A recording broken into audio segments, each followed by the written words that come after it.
day that it hit, and those ice chunks were coming. Like I said, it's something you almost can't even imagine it.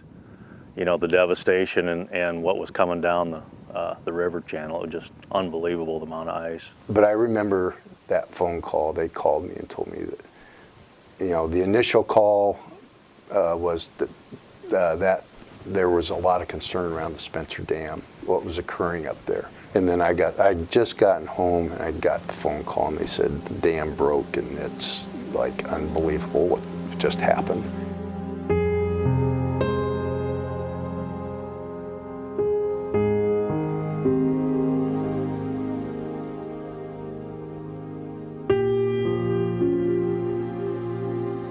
One of the things that sticks out in my brain is seeing the video of the bridges up in Niobrara getting washed out. You're watching an entire section of the bridge just float down river. It was just unbelievable. I'd never seen anything like that before. At first we couldn't get up there because the roads were all closed. And when we finally got up there, I mean, there'd obviously been quite a bit of work had been done. They'd cleared a path.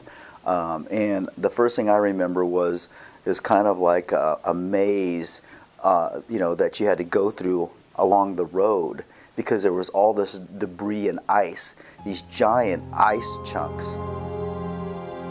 I mean, it was unreal because that morning going down to our business, which was still standing, but some of the walls were already damaged from the wonderful icebergs. I mean, that was just unreal seeing those. And then just to see the water almost over top of the building down there, watching it disappear.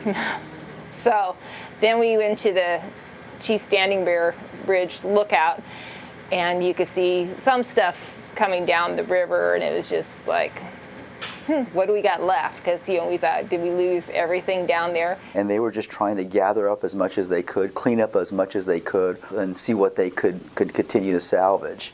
I remember them being adamant at that time that they were going to rebuild and they were going to come back better.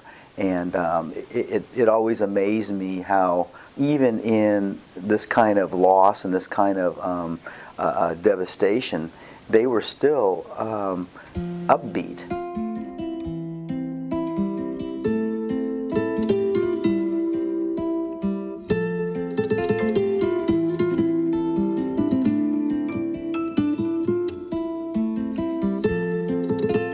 I had people watching the cafe, and they would call and say, the water's up to the door, the water's higher, and stuff. And, you know, you're just helpless because you can't go anywhere, you can't do anything. My son brought me up, and we were up on the hill, and looking down, it looked like the world had ended. It was all ice, water, and the storage unit from the back was clear over on the road, and there was clothes, personal belongings everywhere.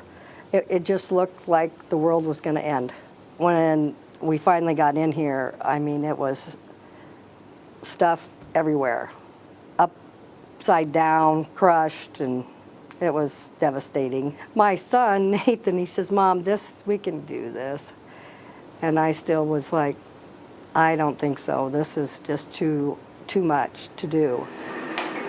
But there was a lot of people, you know, encouraging us to do this.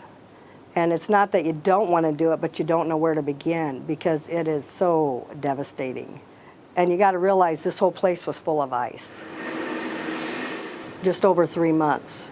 But you got to realize that was every day of working. And, you know, people would stop by and offer to help, and that was great. They'd donate meals for the workers and stuff, so appreciative of all the help. Well, our farm has been here since the Homestead Act, I would suppose, whenever that was, 1860-something. 5th generation I am. He's the 4th generation. That's probably the reason why we're here, because you just don't walk away from it. If you know, you just don't walk away from it. And when you're too stubborn to walk away. Well, this is home. You go other places and it's not home. This is home. I was standing by one of the pickups over there in front of that house over there, and I looked, and here it come, right up against us. And all I could do is jump in the pickup and run. So we had 120,000 cubic feet of water right through the middle of our yard. And it wasn't even the water, it was the ice. It was the ice that did our damage.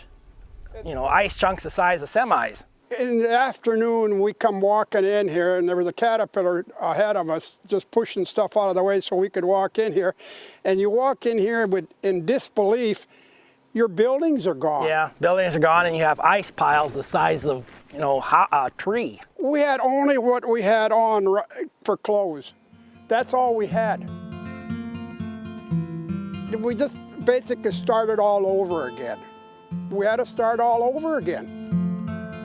I still look around and think that I'm just in shock that we were able to actually get the work done and actually financially survive. Yeah, we're back at it. And some things we're actually better off now than we were before. Amazingly courageous and resilient and extremely generous family. I mean, here they had nothing. They were extremely busy. You felt, you know, bad about even bothering them, but they took time to talk to you. And I think the reason why they took time to talk to us was because they wanted to thank all the volunteers, all the people that came forward. Anybody that remembers it and views your television, tell them thank you. There was such incredibly nice people that came here that I never probably got to thank. And I would love to thank them.